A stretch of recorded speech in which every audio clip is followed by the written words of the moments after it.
quiénes son mis hermanos y quién es mi madre. Sea paciente, no saque su tradición tan pronto, no me tire piedras tan pronto, vamos a caminar juntos. Una de las cosas que yo trato de defender, y simplemente lo digo para testimonio, no en un sentido de vanagloria, pero en la poca influencia que Dios me ha dado en México y fuera de México con pastores, estoy tratando de influirles a ellos de que tenemos que caminar por toda la Escritura, y cuando hay textos como estos, debemos afrontarlos en el temor del Señor, porque toda la Escritura es inspirada por Dios y todo tiene una utilidad.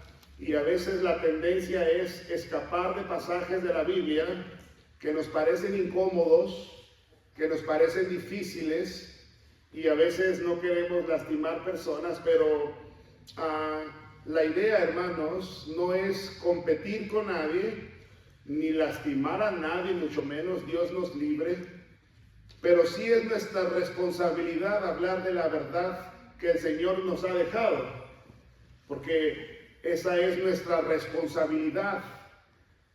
Y el problema es, hermanos, que muchas religiones hoy en día existen y han establecido sus doctrinas y sus pensamientos desde su propio razonamiento.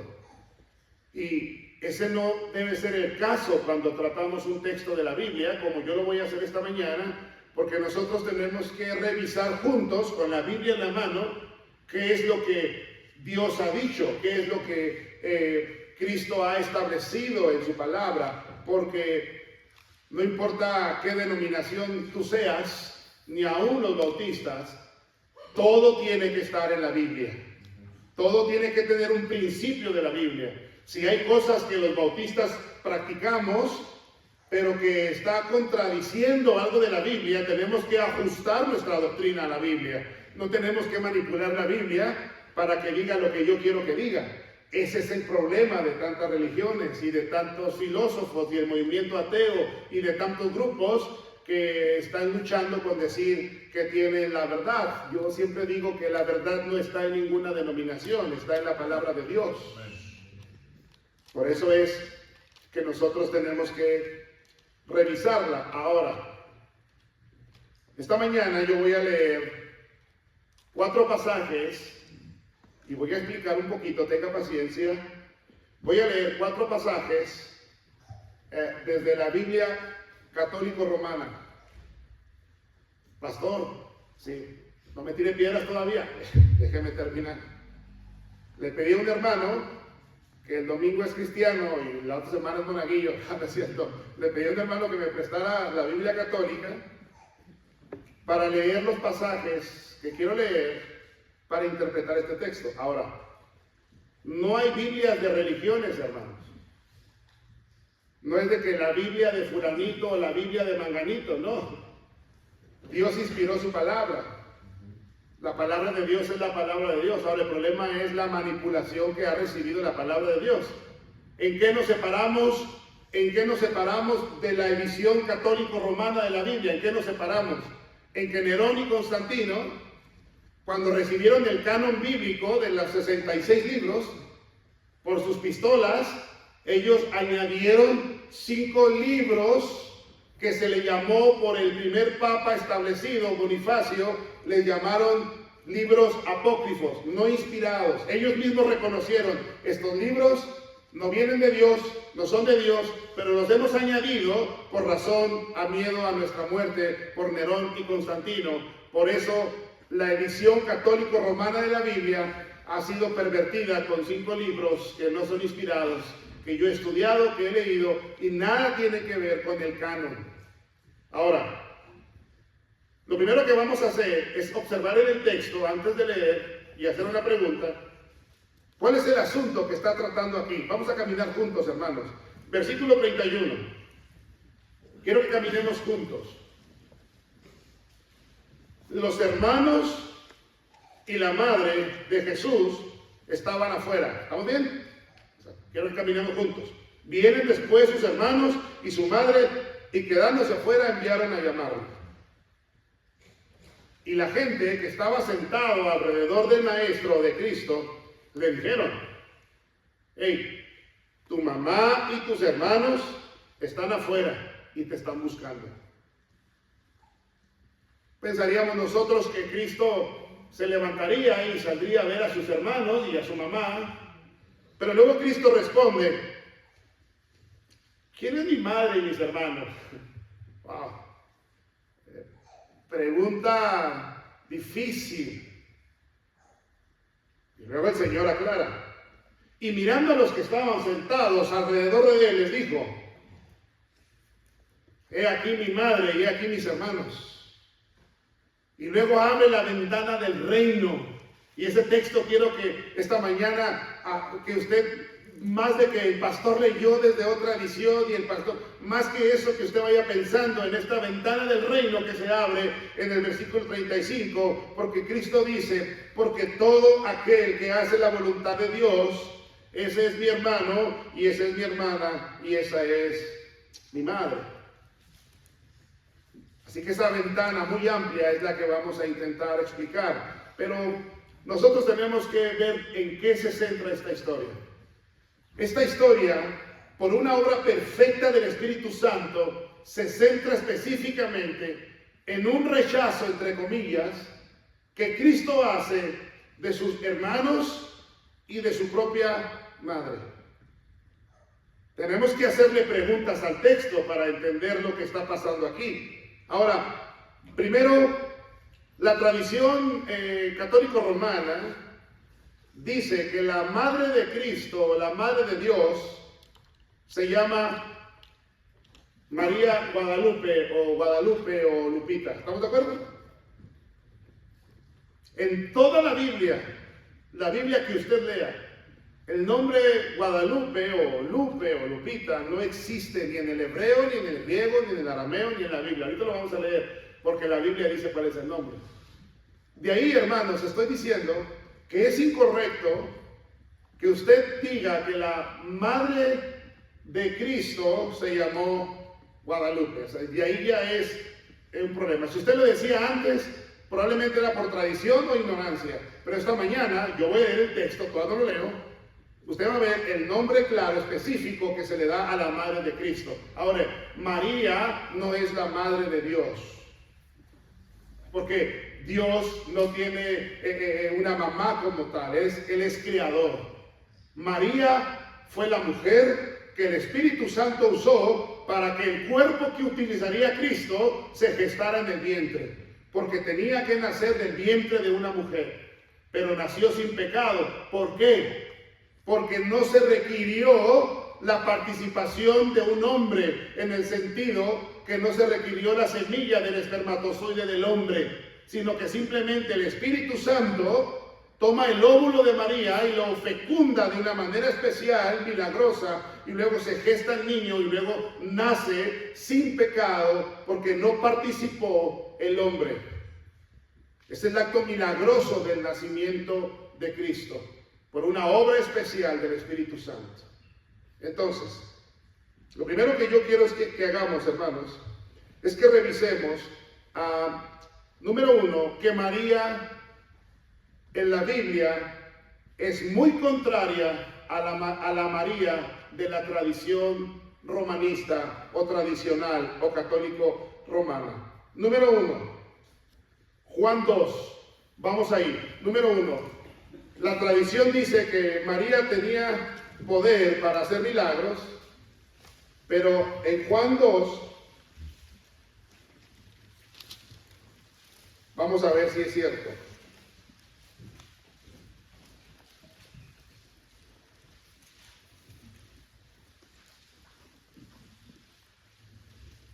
Por cierto, quiero dar un testimonio de que el hermano César, que es un evangelista de nuestra iglesia, evangelista me refiero a que siempre está hablando de Cristo a la gente, ha ganado a muchos de sus familiares con su propia Biblia. Porque mucha gente le dice: tú eres hermanito y tu Biblia. Entonces César les dice: mira, tenga acá la Biblia que mi papá dejó allí cuando era católico, y les lee desde su Biblia, y muchos católicos dicen: jamás había leído eso. Mire, Juan 2, yo voy a leer desde la edición romana. 3 días después se celebraba una boda en Caná de Galilea, y allí estaba la madre de Jesús. También Jesús y sus discípulos estaban invitados a la boda.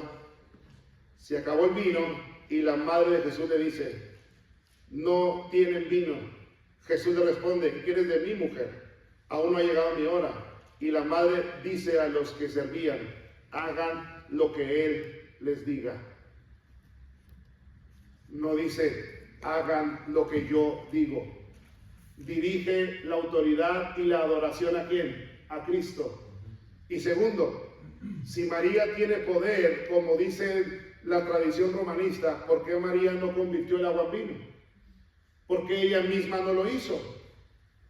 Porque simplemente María era una mujer normal, que el único detalle plausible, porque yo reconozco a María, una mujer piadosa del linaje de David, que fue una mujer pura, que luego el Espíritu Santo eligió para que naciera el Señor Jesucristo. Y luego vemos a María en la Escritura y la aplaudimos en el sentido de que fue una mujer piadosa, que servía al Señor, caminaba con el Maestro, fue a la tumba, y reconocemos su vida como otro cristiano. Ahora, María también pidió que Cristo salvara su alma.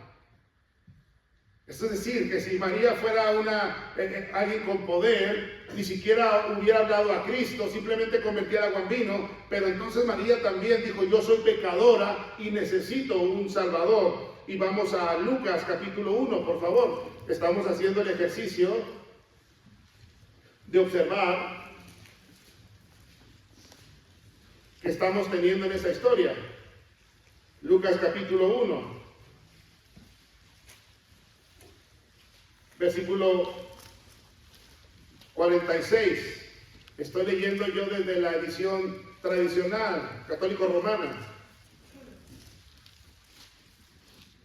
Por si aquí todavía hay alguien que duda, usted vaya a su Biblia o pídasela a quien sea, a un sacerdote o a una Biblia cualquiera, y va a encontrar esto. Versículo 46. María dijo: mi alma canta la grandeza del Señor. Mi espíritu festeja a Dios mi Salvador, porque se ha fijado en la humillación de su esclava, y en adelante me felicitarán todas las generaciones. Porque el poderoso, o sea, él, no ella, ha hecho grandes cosas por mí. Su nombre es santo. Dice el versículo 47. Mi espíritu festeja a Dios, mi Salvador. ¿Qué está diciendo María de Cristo? Que es su Salvador también. Que es aquel que redimió su alma pecadora también. María está diciendo: yo soy una humana que también he requerido de Cristo para salvar mi propia alma y salvarme de mis propios pecados. Eso está diciendo el texto. Ahora, yo quiero que veamos el nombre bíblico y luego que caminemos por las verdades de la Escritura. Quiero que vayamos a Juan 19, por favor, hermanos. Perdón que estemos buscando tanto, pero es necesario en temas como estos. Juan 19, versículo 25 al 27.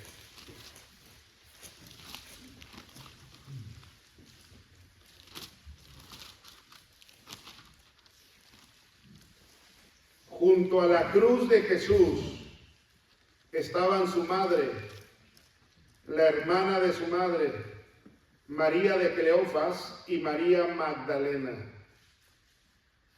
Jesús, viendo a su madre y al lado al discípulo amado, dice a su mamá o a su madre: mujer, ahí tienes tu hijo. Después dice al discípulo: ahí tienes a tu madre. Y desde aquel momento el discípulo se la llevó a la casa. Este texto es impresionante, hermanos.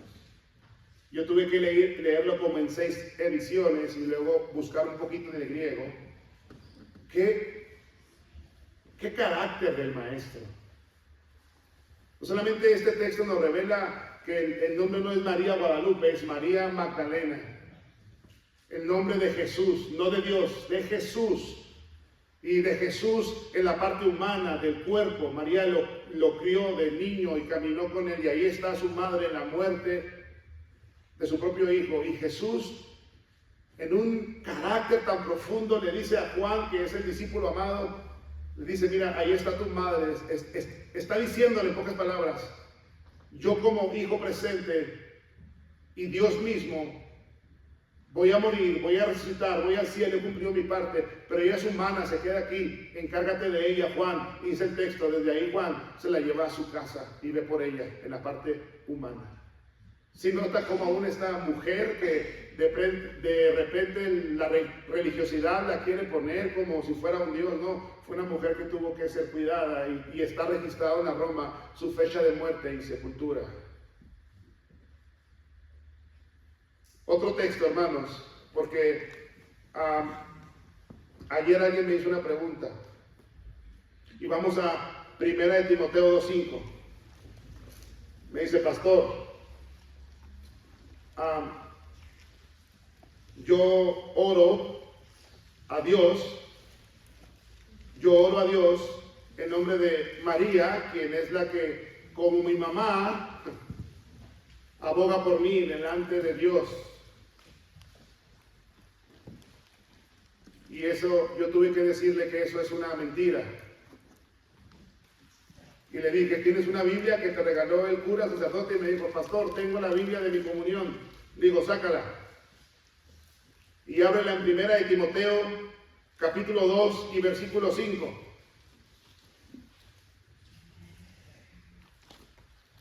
Y hasta se escuchaban las hojas pegadas porque nunca la había leído en toda su vida. Y 1 Timoteo 2:5 dice, no hay más, y estoy leyendo desde la edición católico romana, no hay más que un solo Dios, no hay más que un mediador, Cristo Jesús.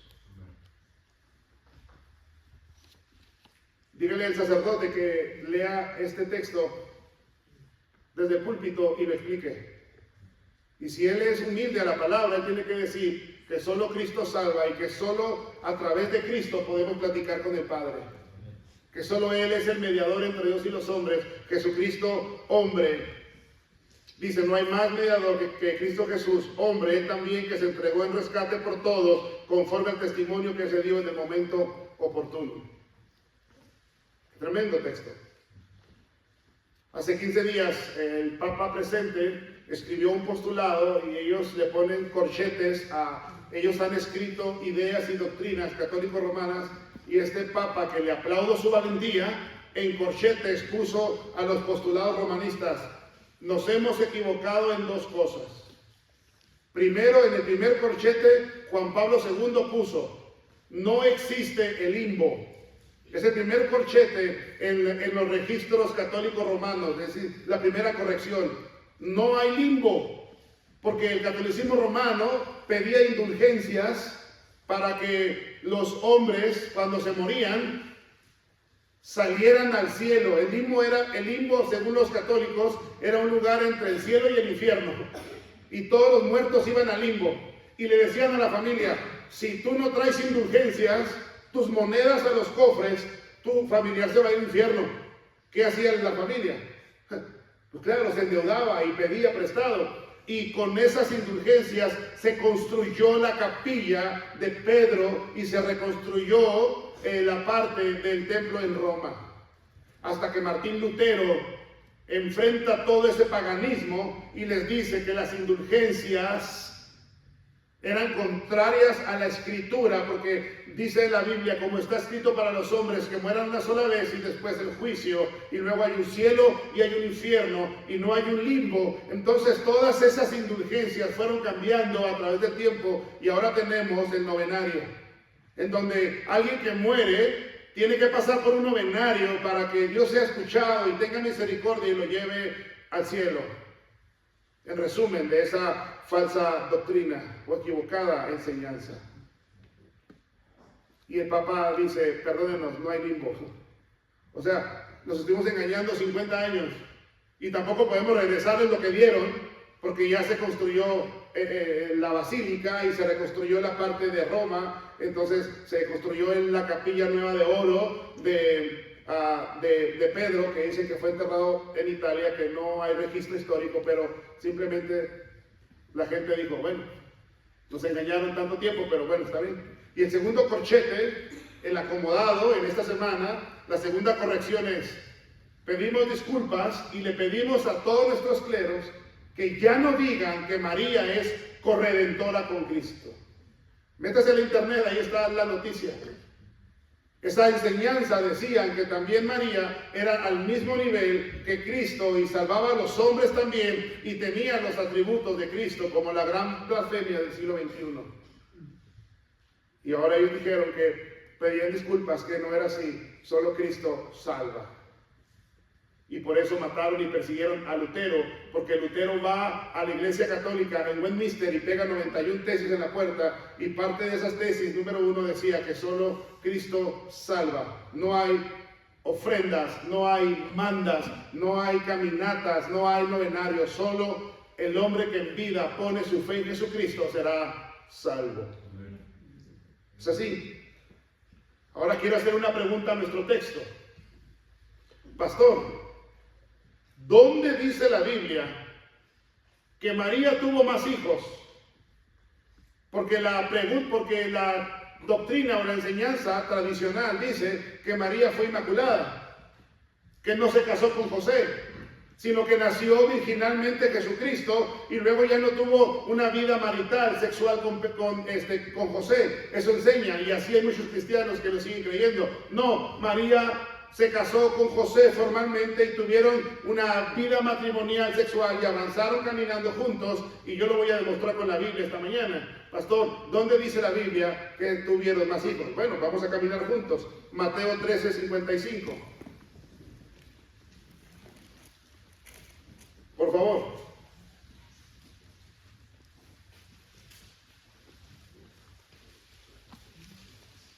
Voy a leer estos pasajes desde la Católico Romano y luego ya la abandonamos. Simplemente lo quise hacer porque muchos de ustedes vienen de esta tradición. Y no estoy tratando de ofender a nadie, y ustedes han visto que no lo he hecho. Simplemente estoy diciendo la verdad detrás de este púlpito con la Biblia en la mano. Marcos 13:55. Vamos a leer desde el 53 para entender el contexto. Cuando Jesús terminó estas parábolas, Mateo 13:53, cuando Jesús terminó estas parábolas, se fue de allí, se dirigió a su ciudad y se puso a enseñarles en su sinagoga. Mateo 13:54, se dirigió a su ciudad y se puso a enseñarles en su sinagoga. Ellos preguntaban asombrados, ¿de dónde saca su saber y sus milagros? ¿No es este el hijo del carpintero? ¿No se llama su madre María y sus hermanos Santiago, José, Simón y Judas? ¿Y sus hermanas no viven entre nosotros? ¿De dónde saca todo esto? Y leí desde la Biblia tradicional. ¿Qué está diciendo el texto? Oye, ¿no iba este muchachito con su papá a ponernos las puertas y arreglarnos las bancas porque su papá es carpintero? Su papá es José y su mamá María. ¿Cómo hace milagros? Pues ¿de dónde? ¿Qué pasó? Aquí están sus hermanos y también sus hermanas tienen su casa allí en el mismo pueblo que nosotros. Un texto claro. María y José tuvieron más hijos, 4 hermanos y algunas hermanas. Ahí está. Está en la Biblia. Y vaya a los registros romanistas del internet y ahí están registrados. Había un registro, no eran de la edad de piedra en ese tiempo. No hubo edad de piedra realmente, pero había registro. Y aquí está la Biblia, lo acabo de leer. 2 argumentos más. Marcos, ya leímos Marcos, Juan 2:12, último.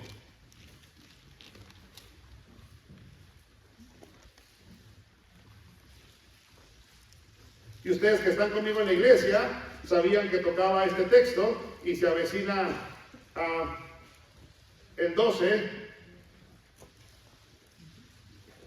de diciembre, donde supuestamente se cambió Dijo el hombre que encontró a la Virgen en el monte de Tepeyac, donde está la Basílica de Guadalupe ahora, dice que se encontró a la Virgen en agosto, pero el sacerdote le dice, di mejor que en diciembre, porque en diciembre tenemos más afluencia de peregrinos, y se dejó el 12 de diciembre.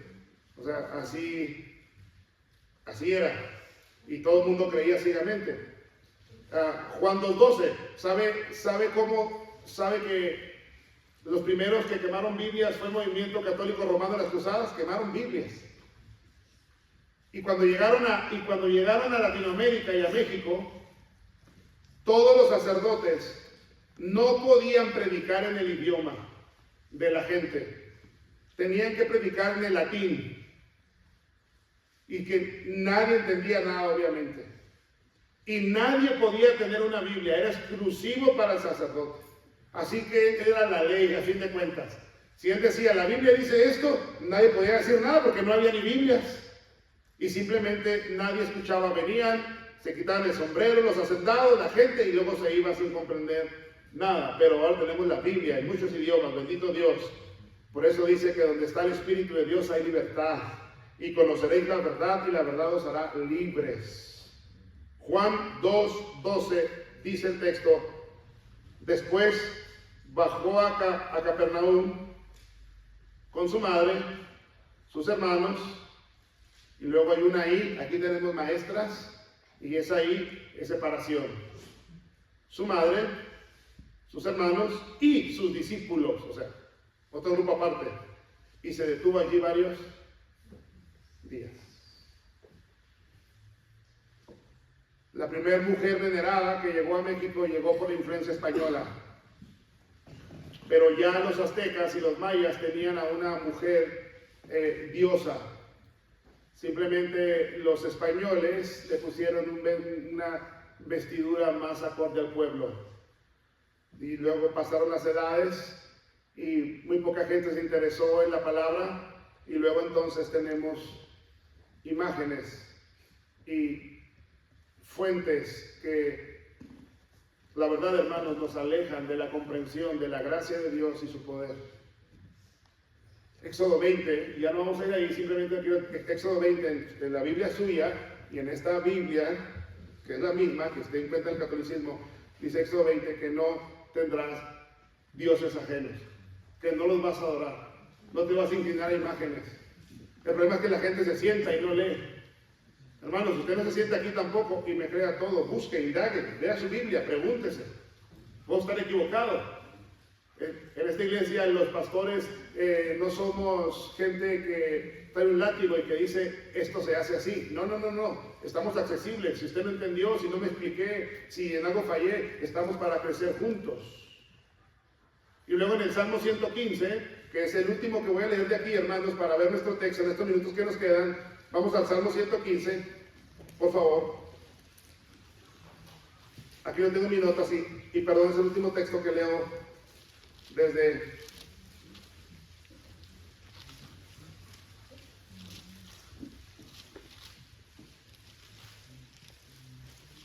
Estoy detrás de este púlpito y voy a decir lo que me dijo un estudiante catequista. Yo era un joven, poco sabio, Salmo 115, yo era un joven que me gustaba el conflicto, debatir.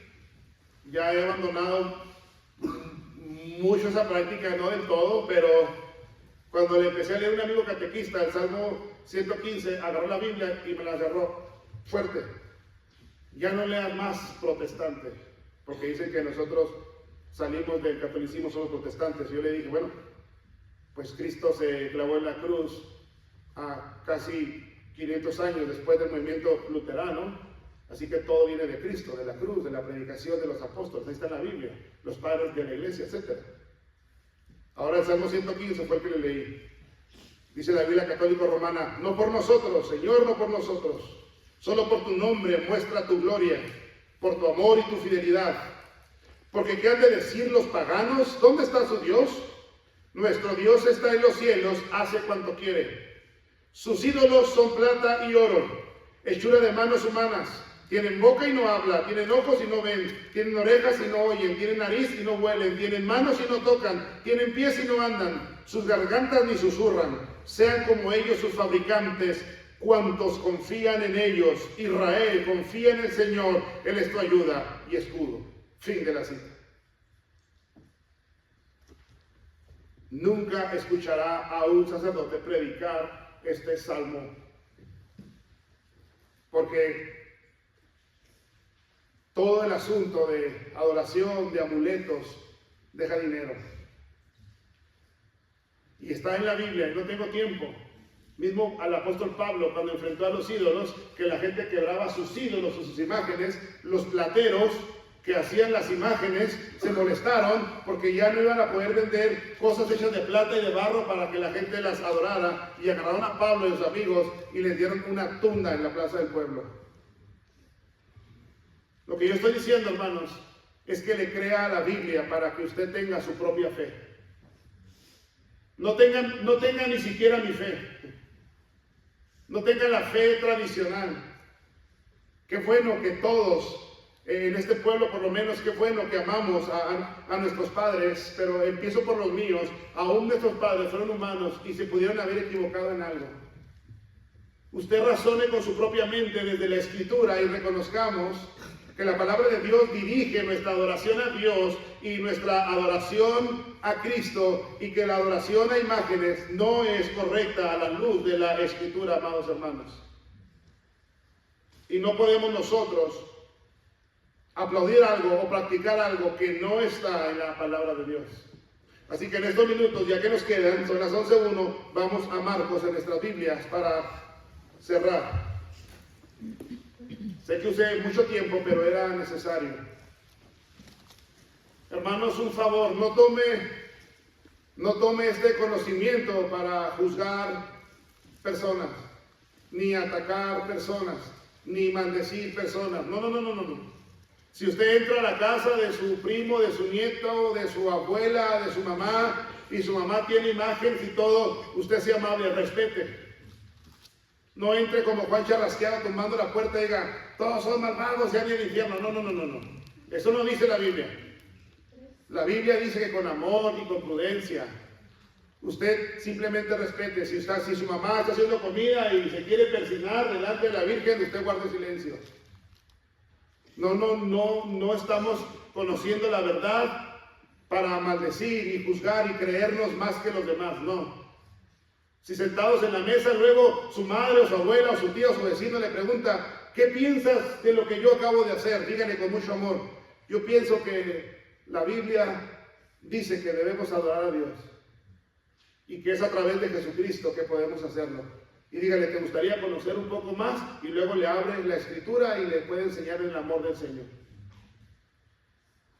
La mamá de nuestro hermano César nunca vino a la iglesia y tenía muchos altares en uno de sus hoteles. Y cuando estaba acostada en cama íbamos y cantábamos, le enseñábamos la Biblia, y sin decirle nada, aquí está el pastor presente, su hijo, sin decirle nada, de pronto ella mandó a quebrar todas sus imágenes y sacarlas del hotel, ella misma sola de sus razonamientos. Nadie le dijo nada, ni le obligamos ni siquiera, nunca le juzgamos sobre esas cosas. A veces nos decía, pastor, soñé a la Virgen que me hablaba, y nunca le dijimos, ¿usted qué va a saber? Nunca nada, siempre con el amor de la palabra. El conocimiento no es para que andemos juzgando ni creyéndonos más que otros y viéndoles como ignorantes. No, hermanos, eso es pecado. Con amor, con amabilidad. ¿Y sabe qué? Con la forma de vivir. Sí, porque vas a andar juzgando a todo el mundo y vas a vivir como el diablo. Mejor con nuestro carácter, nuestra forma de ser. Y luego entonces se nos abre la puerta. Así que en Marcos capítulo 3, versículo 31, en estos minutitos ya dice que vienen sus hermanos, se queda afuera,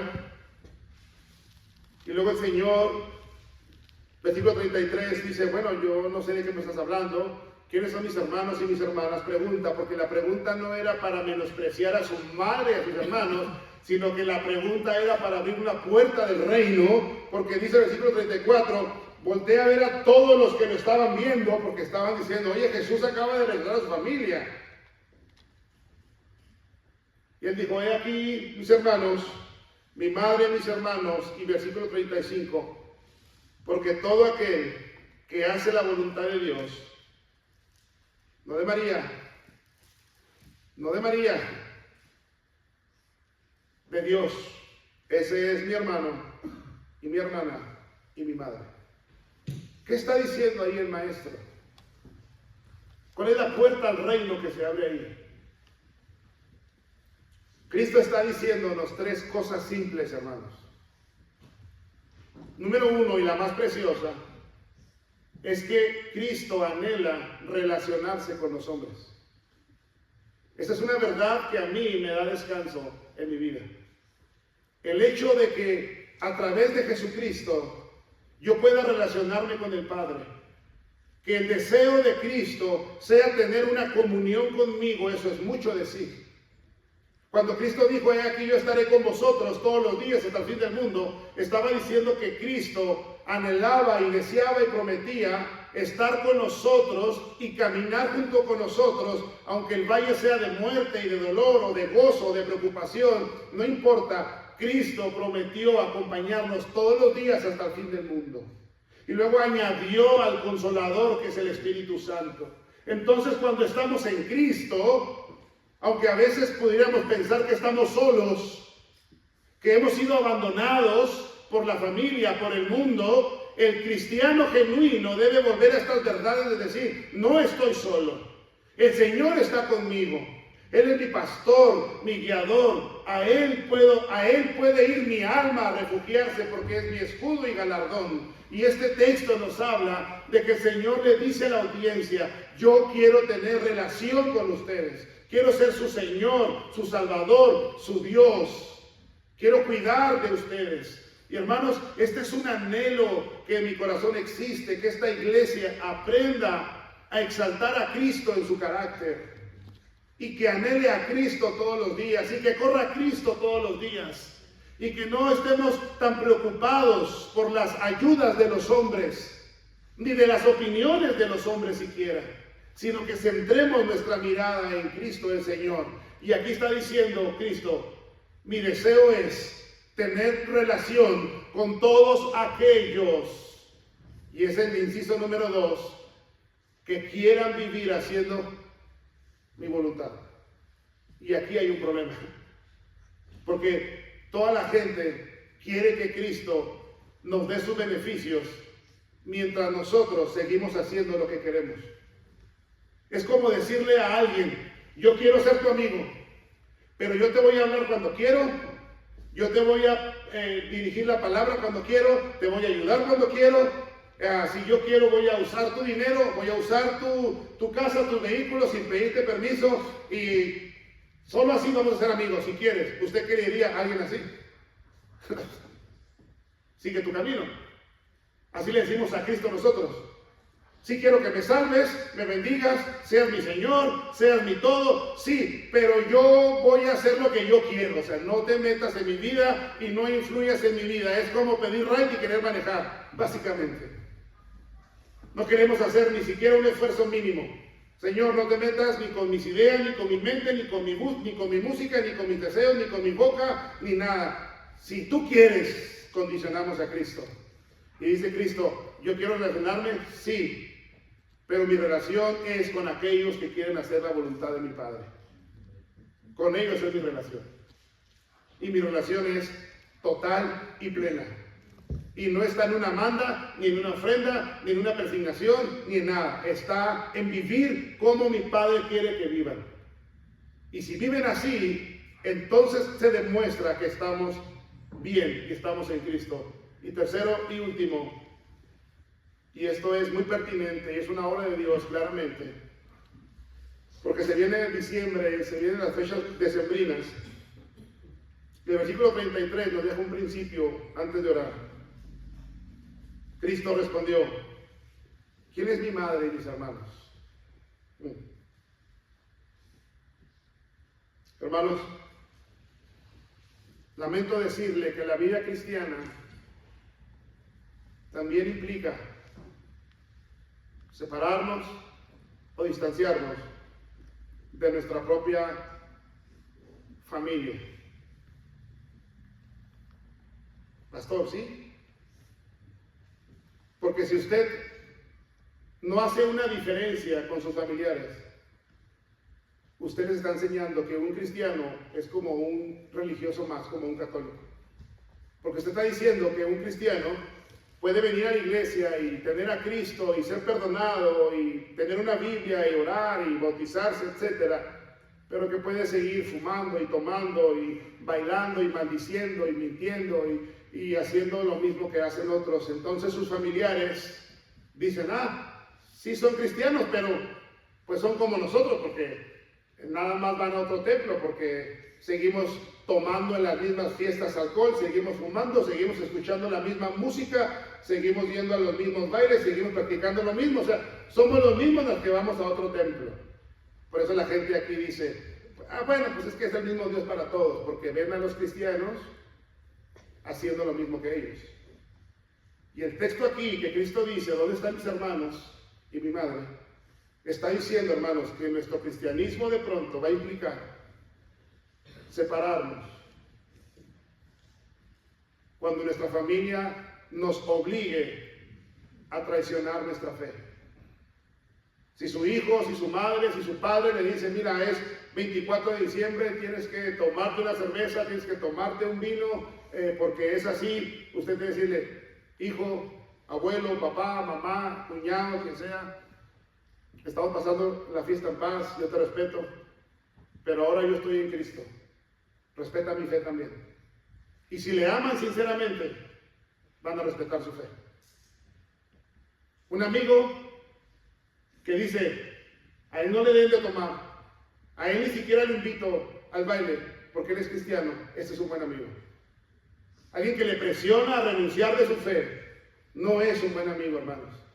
Y de pronto la familia va a empezar a rechazarnos. Porque va a decir, no queremos a los amargados cristianos aquí. Y si el rechazo es por nuestra fe, eso es glorioso. Eso es honorable, hermanos. Si yo le contara cuántos amigos me han dejado por mi fe, y de repente tengo que cuidar el corazón de mi esposa y de mis hijos, haciéndoles ver que no somos bichos raros, simplemente hemos decidido seguir a Cristo. Y recuerdo por último, el testimonio más grande que he escuchado de la fe es de mi padre. Cuando en Semana Santa en Nurique, los que conocen Nurique, la gente pasa tomando hasta la madrugada con la banda, caminando con la banda, tipo callejoneadas de Krill, no hay nada, no, debajo del sol es lo mismo. Y pasaba la banda con las trocas todos tomados, y luego mi padre me lo contó, pero lo escuché esta vez de unos profesores ahí ancianos esta Semana Santa. Dice que cuando pasaban por la casa donde vivía mi papá, en la plaza de Urique, en la casita donde vivía mi papá, ellos mismos, los borrachos, la banda y todo, hacían silencio, porque ahí vivía el hermano. Y pasaba la música y prendía la música después de pasar. Eso me habla de que la forma en la que vivimos y damos testimonio de Cristo impacta a las personas. ¿Sabe por qué mucha gente no respeta nuestra fe? Porque a veces vivimos peor que ellos y andamos ahí con ellos. Pero aquí está Cristo dejándonos el ejemplo para su gloria. Padre, gracias por esta mañana.